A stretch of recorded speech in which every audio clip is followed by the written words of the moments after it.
Bonjour à tous, c'est Roméo Cournal, le coach intuitif, et nous marchons ensemble sur le chemin qui mène à soi. Aujourd'hui, comment fonctionne l'empathie? Alors, à la fin de cette vidéo, vous allez comprendre pourquoi les empathiques ne sont pas ceux que vous croyez. Et vous allez aussi comprendre pourquoi, alors je m'adresse aux personnes qui se définissent comme étant empathes, vous allez comprendre pourquoi vous ne l'êtes pas. Ça va piquer, je vous préviens. Et vous allez également comprendre pourquoi en fait la sympathie se distingue et voire même s'oppose à l'empathie.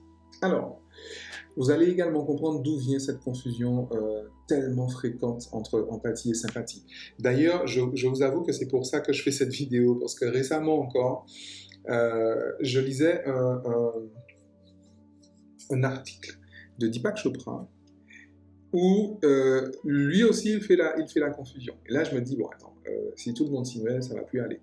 Et donc finalement, j'ai fait quelques recherches, enfin oui, j'ai refait quelques recherches, et je suis en fait allé chercher un tiers symbolique garant du consensus sémantique.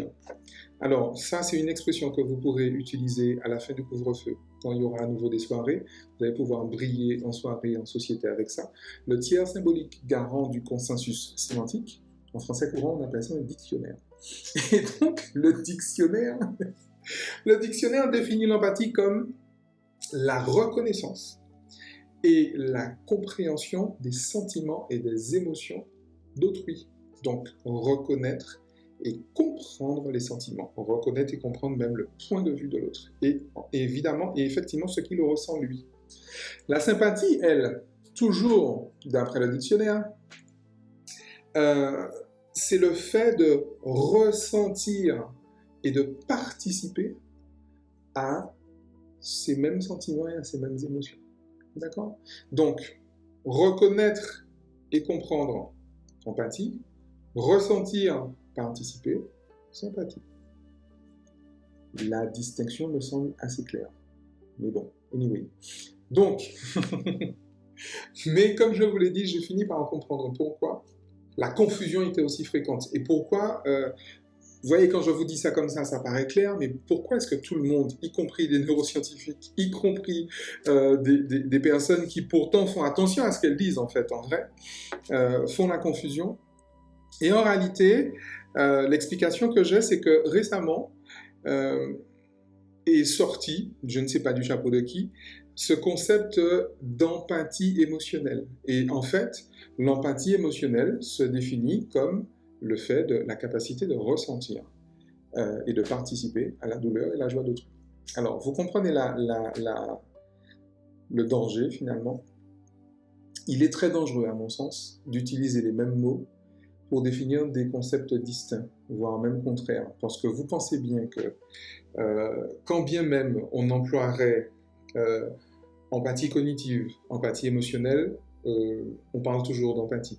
Alors qu'en réalité, l'empathie émotionnelle, donc la sympathie, c'est un concept opposé, mais très distinct et diamétralement opposé. En tout cas, neurologiquement, à l'empathie, c'est ce qu'on va voir tout de suite. Donc, la neurologie de l'empathie, c'est quoi? Exemple, neurosciences appliquées. Alors, vous avez un observateur, quelqu'un, okay, un observateur qui perçoit le comportement d'un observé. Donc, quelqu'un perçoit le comportement de quelqu'un d'autre. Okay? Il perçoit un VACOG, il perçoit un certain nombre d'informations. D'accord?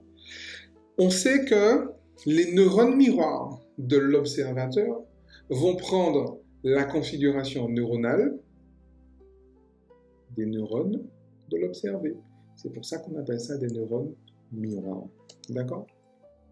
Et d'ailleurs, c'est comme ça que l'observateur fait pour savoir et pour comprendre ce que fait justement l'observé.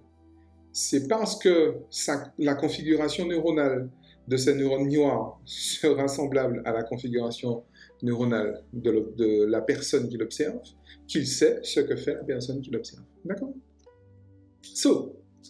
Alors, ce qui se passe après, c'est que la perception, en fait, de l'observateur va être interprétée dans son cerveau à lui, selon ses propres filtres, en fait, selon sa propre traduction, d'accord?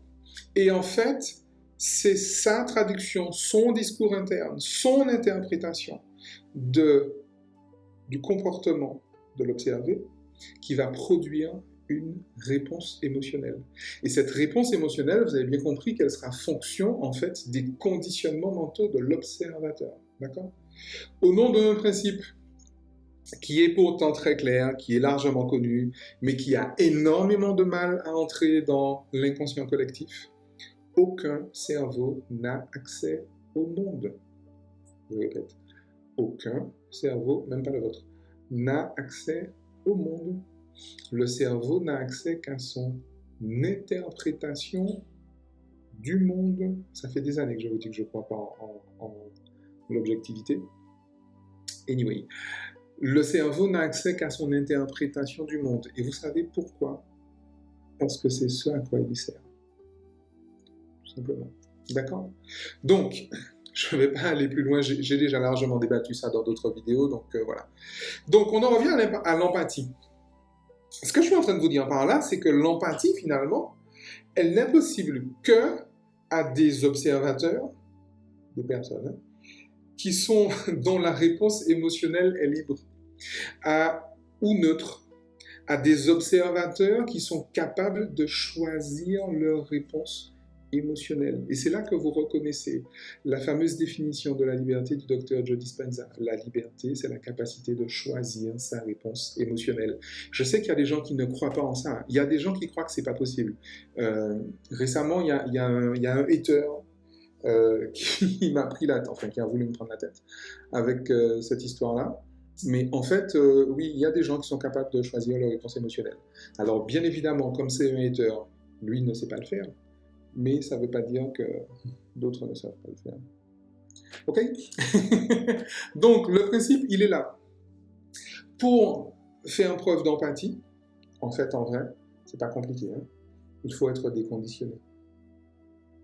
Pour faire preuve d'empathie, il faut être libre neurologiquement. Pour faire preuve d'empathie, il faut être éveillé, en fait, en vrai.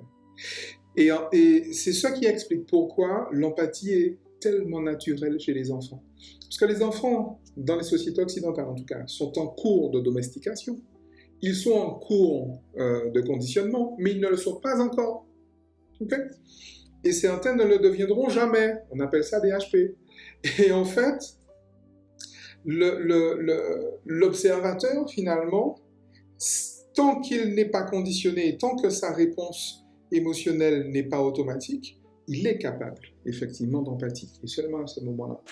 Parce que s'il n'est pas capable d'empathie, s'il n'est pas capable de choisir sa réponse émotionnelle, qu'est-ce qui se passe? Il va percevoir, pareil, le comportement de l'observé, et ses neurones miroirs vont poser l'acte, globalement. Et imaginez que l'observé est en train d'avoir un comportement qui se trouve dans le panier 1 de l'observateur. Alors, la théorie des 3 paniers, vous allez trouver ça dans ma vidéo, le cours sur la genèse personnelle. Je ne vais pas refaire le cours ici. Vous allez trouver un lien dans la description de la vidéo ou en quelque part sur la vidéo en fonction de l'endroit où vous la regardez. Donc, imaginez que ce comportement observé fait partie du panier 1, c'est-à-dire les comportements qui sont associés automatiquement à de la peur chez l'observateur. Cet observateur ne pourra en aucun cas faire preuve d'empathie. En aucun cas. Parce que neurologiquement, sa réponse émotionnelle va être automatique et va emprunter finalement ce qu'on appelle la voie courte, en fait. La voie longue, c'est système réticulaire activateur, cerveau reptilien, cerveau limbique, donc thalamus et lobes préfrontaux. Sauf que dans la voie courte, arrivé sur l'axe amygdale-hippocampe dans le cerveau limbique, l'information sera traitée directement et sera envoyée directement dans l'hypothalamus et donc directement au niveau du système nerveux central qui va donner automatiquement, sans que le sujet n'ait eu le temps d'y penser, parce que l'information n'est pas arrivée aux lobes préfrontaux, la réponse émotionnelle sera automatique. D'accord? Ça, c'est, pour les personnes qui connaissent justement le cours La Genèse personnelle, c'est la neurologie de la blessure narcissique, plus précisément la neurologie de la dépression infantile précoce. La compulsion comportementale qui tend à prouver que l'on est digne de recevoir des actes, qui donc répond et manifeste la blessure narcissique. Si vous n'avez rien compris à ce que je viens de dire, regardez le cours. D'accord? Et donc, en fait, ce schéma, finalement, est exactement le même que dans la sympathie. La sympathie, en fait, le tiers symbolique garant du consensus sémantique, le dictionnaire, définit la sympathie par une similitude de sentiments. C'est-à-dire, donc, qu'est-ce qui se passe dans la tête d'un sympathique, d'un sympathe ou d'un hypersympathe? L'observateur, en fait, va donc percevoir le comportement de l'observé. Ses neurones miroirs vont poser l'acte et, du coup, son cerveau va traduire automatiquement une émotion, en fait. Et l'observateur, ressentir cette émotion, sans que celle-ci ne soit analysée par les lobes préfrontaux. Parce que, encore une fois, les connexions thalamo-préfrontales sont compromises. D'accord? Je suis en train de vous dire quoi? Je suis en train de vous dire que la sympathie automatique, vous savez, les gens qui souffrent d'être submergés par des émotions à chaque fois qu'ils voient une poupée cassée ou à chaque fois qu'on voit les malheurs du monde, etc., etc. La sympathie automatique, en fait, c'est la résultante descriptions traumatiques non exprimées qui vont profiter de cette opportunité pour s'extérioriser, du coup. Et en fait, c'est là qu'on situe, vous savez, les HP qui vont mal, en fait, en vrai. Mais ce n'est pas du fait qu'ils soient HP, c'est du fait qu'ils soient conditionnés et que dans le même temps, ils ne soient pas conditionnables. C'est ça, en fait, la tension dont je parlais dans la vidéo précédente. D'accord? C'est-à-dire que lorsqu'un HP souffre de la non-acceptation de sa différence, plus précisément, plus concrètement, lorsqu'il n'accepte pas de ne pas être accepté, c'est précisément ce qui est en train de se passer dans sa tête. D'accord? Et en fait, la sympathie automatique, lorsque vous avez compris que finalement la sympathie est révélatrice d'inscriptions traumatiques non exprimées, vous comprenez pourquoi la sympathie automatique dont on est en train de parler, pourquoi elle est tellement rare avant l'adolescence. Mais oui. Parce que déjà la maturité cérébrale n'est pas suffisante pour ça, en fait. Et donc la sympathie est très très très rare avant l'adolescence. Ok? Bien évidemment, pour en revenir au HP, bien évidemment, ils sont plus sensibles. D'accord? Mais lorsqu'un HP a dépassé sa DIP, sa dépression infantile précoce, lorsqu'il a guéri sa blessure narcissique, c'est seulement à ce moment-là qu'il est capable d'empathie. Et c'est seulement à ce moment-là qu'il est capable justement de détachement émotionnel. Le détachement qui est le contraire de la sympathie. La sympathie, c'est pas le contraire de l'empathie. La sympathie, c'est le contraire du détachement. D'accord? Maintenant, le détachement est l'ingrédient premier de l'empathie, on est d'accord? Pourquoi? Parce que lorsque j'ai ce détachement-là, ben, du coup, j'ai toujours accès finalement à mon préfrontal. Et donc, je peux analyser, je peux prendre du recul, justement. Ok? Ça existe, en fait, les HP qui sont guéris, j'ai envie de dire. Ça existe, hein, ces HP qui se sont émancipés de l'esclavage mental. Ça existe, hein, les HP qui ont libéré eux-mêmes leur esprit. Ça existe, ça existe. Les sociologues appellent ça des créatifs culturels. Ils sont nettement plus nombreux que vous ne le pensez. Ils sont beaucoup, beaucoup plus nombreux que vous ne le pensez. Mais ça, on va en reparler dans une prochaine vidéo. Dans une prochaine vidéo, vous allez comprendre comment ça se fait que les HP épanouis, les créatifs culturels, comment ça se fait qu'ils soient justement aussi épanouis, comment ça se fait qu'ils soient complètement invisibles alors qu'ils sont extrêmement nombreux. Ils sont d'ailleurs plus nombreux que les autres, que les normaux-pensants, je vous garantis. Et on va voir également comment est-ce qu'ils font pour autant et aussi bien s'amuser.